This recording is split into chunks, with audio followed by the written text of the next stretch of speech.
Well, hello again, everybody. Hey, today I'm finally going to get to a project that I wanted to do ever since I moved my stuff from my shop property to my home. This table has been too big. I don't need two 8-foot tables. I've already got one other 8-foot table over here by the table saw. So what I'm going to do today is cut this down, and I'm also going to install retractable casters so I can basically roll it around whenever I need to. So let's get right into it. First thing is to take the old workbench apart and get ready to cut down the size. I start by removing the perimeter trim. Since I'm building this for my own use and I'll be reusing the trim, I'm careful removing it. That's over 20 years of sawdust that was trapped between the workbench top and the perimeter trim boards. Next, I'll remove the screws that hold the top to the workbench framing. Lots of screws make the workbench very strong.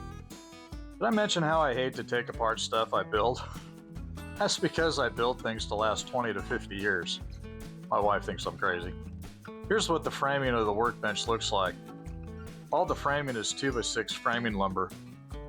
I know I've had over 1,000 pounds of material on this several times over the years. This is a view of one of the legs of the workbench. The 2x6 pieces are held together with lag bolts and construction adhesive and are attached to the workbench framing with 3/8-inch carriage bolts.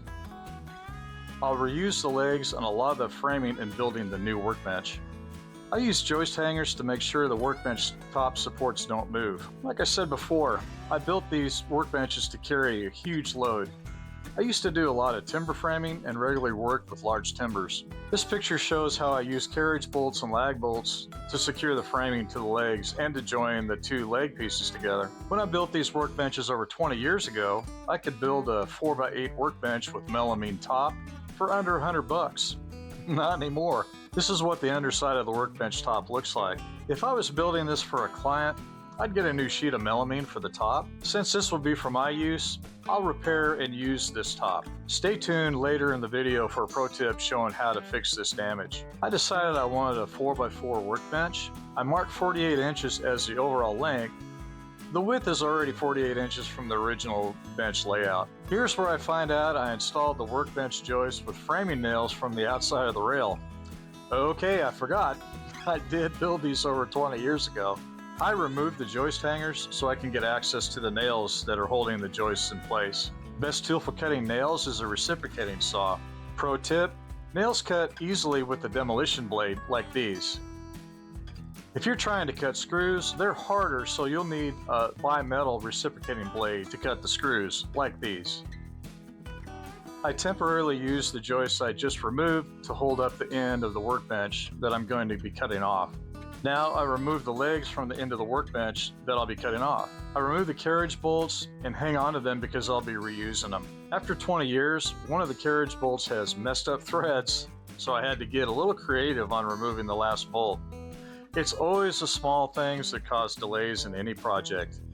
I'm really glad I didn't record sound during this step of disassembly. What I'm marking here is the location of where the legs will be mounted on the new workbench.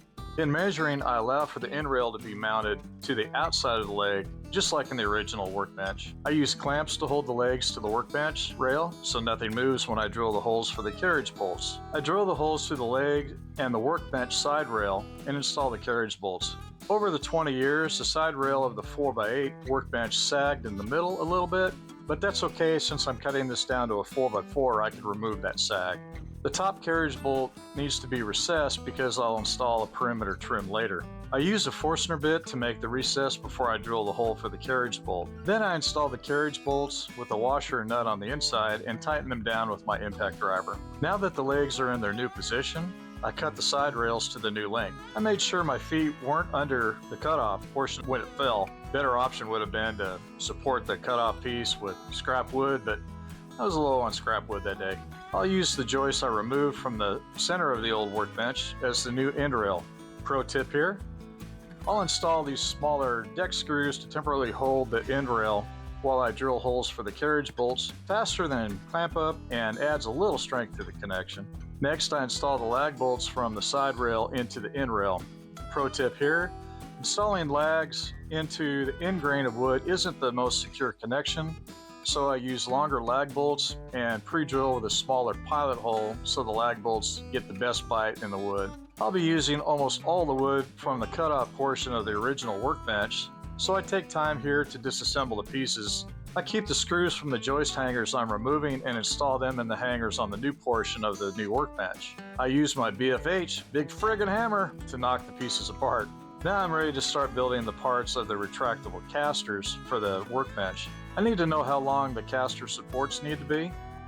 Even though the caster support will be mounted to the bottom of the legs, I take my measurement at the top of the legs just in case the legs are splayed a little bit right now. In this case, the type measurement is 43 inches. I'll use this dimension to calculate the actual length of the caster support, which will be slightly less than 43 inches.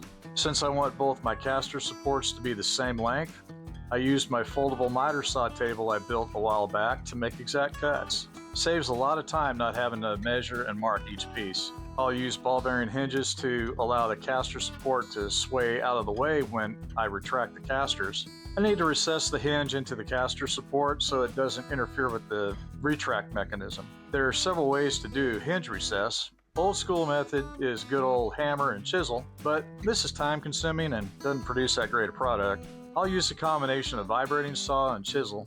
Pro tip here, if you have a lot of hinges to recess like doors and door jambs, I highly recommend a router, collar, and hinge template setup like this one that you can order from Amazon. Here I have the hinges installed in the caster support and I'm laying out for the caster's location.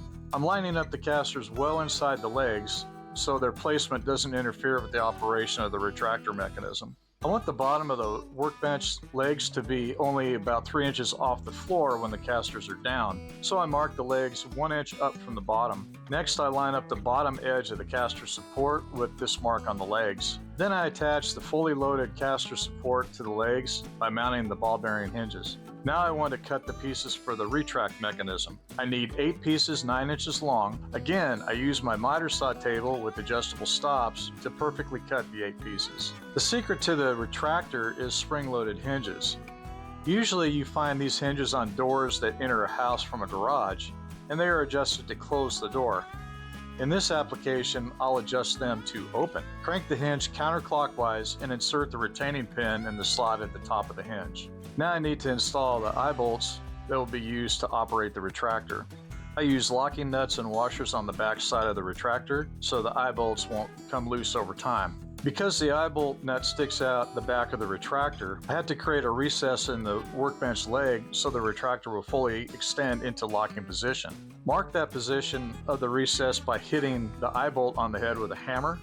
Then drill the recess with a Forstner bit on the mark left by the previous operation. Now I install the upper half of the retractor with deck screws. Pro tip, note how I use the drill to stab the screw into the wood before I start running it in. This keeps the screw from wandering when you start driving it with the driver.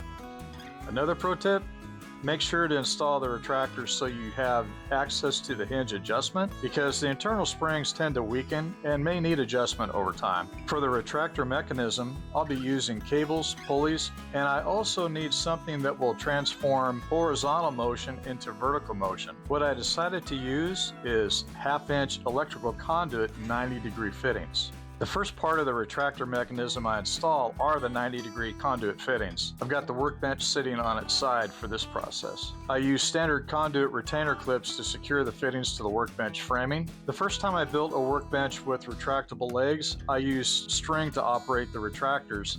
So I'm designing this retractor system as I go because the strings didn't work all that good.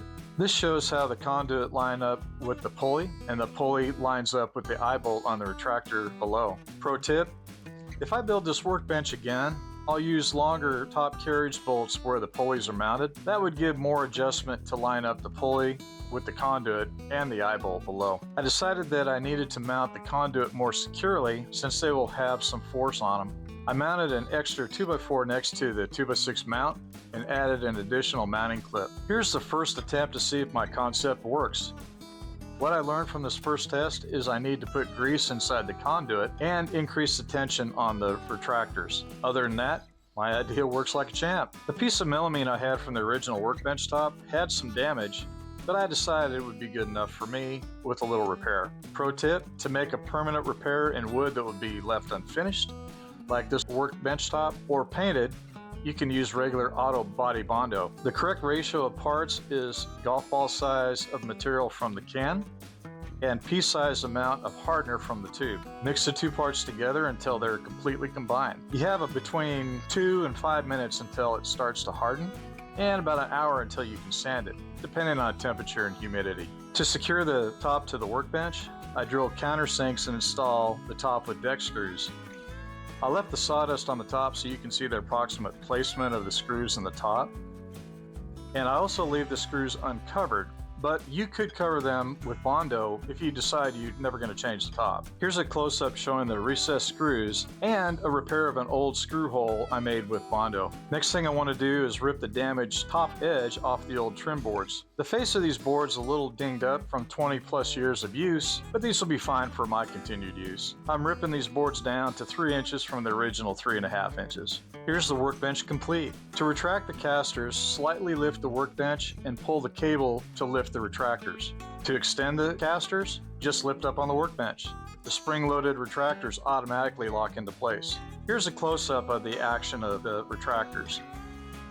To make the workbench more versatile, I added electrical plugs to both sides of the workbench and included a 12-foot extension cord to plug in for power. This workbench is really handy for moving materials around my small garage shop. And with the casters retracted, this table is the same height as my 4x8 workbench. And that's how you build a workbench with retractable casters. If you like this video, be sure to subscribe, share, and add comments. Thanks for watching, and we'll see you on the next one.